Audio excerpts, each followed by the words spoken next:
Good evening, guys. This is Dr. Paul once again. Welcome to our website www.usmlevideos.net. Every day we usually discuss some of the most important points for USML examination. This morning I want to talk a few minutes about hepatic encephalopathy. You see, hepatic encephalopathy is one of the most common causes of death in patients with cirrhosis. Suddenly the patient comes like this. A 40 years old male came with mental status changes and he is vomiting. He also has some nasal bleeding. And you took the labs, LFTs are high, ammonia level is like 200. And he said that he has a history of cirrhosis and chronic hepatitis C. What should you think about? You should think about hepatic encephalopathy, because mental status changes correlate with this function, with this disease. Now let us see some of the precipitating causes of hepatic encephalopathy. Constipation, because ammonia is not excreted properly on a daily basis. GI bleeding, the blood, it disintegrates into ammonia and that ammonia level rises in the blood. Then renal failure, ammonia is not properly excreted from the body. Dehydration, infection, surgery, drug exposure, electrolyte abnormalities, hypoxia, and dietary protein overload. Those are the basic main causes for hepatic encephalopathy. Now let me describe these causes. Electrolyte abnormalities, for example hypokalemia, it actually increases the level of ammonia in the blood. So hypokalemia is a precipitating cause for hepatic encephalopathy. That's why you should always treat hypokalemia in these patients. Then some drug exposures like sedatives and tranquilizers. If the patient has been taking these medications, you should stop them. And also dietary protein overload. Now I am not saying that you should stop protein intake in these patients, but increased amounts of protein, they are always associated with the rise of ammonia level, because proteins are the basic substrate for the formation of ammonia. Now what do you see in the symptoms and signs? You will see mental status changes. In physical examination you might see the signs and symptoms of cirrhosis like hepatomegaly, jaundice, scleral icterus, ascites, asterixis, gynecomastia, and spider angiomas, just like you see in cirrhosis. Now let us talk about grading of hepatic encephalopathy. There are 5 grades. In grade 0 you will see just subtle mental status changes. In grade 1 you will see mood disorder, inattention, difficulty with intellectual tasks. In grade 2 you will see lethargy, confusion, ataxia, and slurred speech.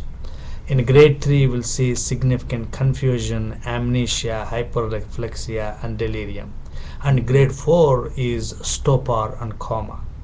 So grade 4 is deadly. In fact, grade 3 itself carries a very high rate of mortality. So hepatic encephalopathy. Now laboratory findings. One of the basic signs is in the laboratory findings is elevated ammonia level. Then it might go beyond 200 mg per deciliter. So that is characteristic feature of hepatic encephalopathy. Now treatment. The most commonly used agent is lactulose. It can be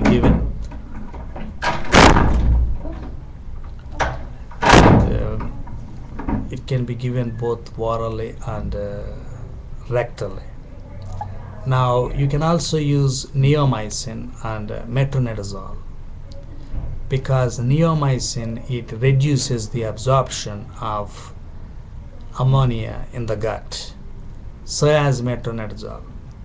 Now, benzodiazepines, some of these patients, they might get agitated, and a nurse might call you to give benzodiazepines, say like Ativan or Xanax to these patients. But benzodiazepines are contraindicated. That's a very important point you should be knowing, because many people actually end up giving benzodiazepines to these patients. Now let me give you a few thoughts on treatment of hepatic encephalopathy.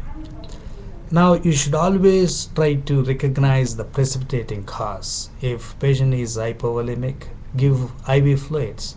If he has GI bleeding, do something about it, like endoscopy and catheterization or rubber banding. If he has hypokalemia, you should give potassium chloride. If he has hypoxic, give oxygen. If he is on sedatives or tranquilizers, stop those medications. If he has hypoglycemia, give blood sugar, give glucose to these patients. If he has infection, give antibiotics. So you should always treat the precipitating cause. First of all, that's the most important thing you should do. Then ammonia. How do you go treat ammonia level? You should lower it. The main agent we use is lactulose. You can go up to 30 grams TID. The goal is that patient should produce like 2 to 3 soft bowel movements.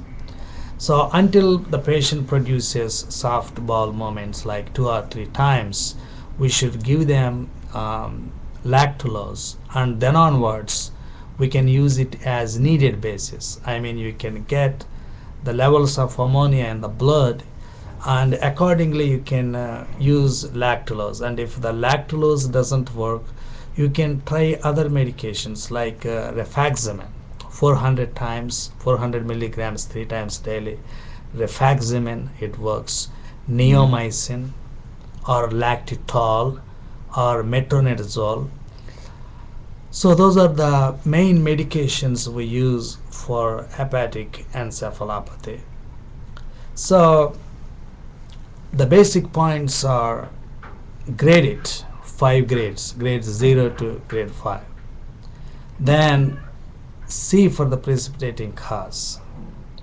Then try to reduce ammonia levels by using lactulose. You can use either orally or rectally.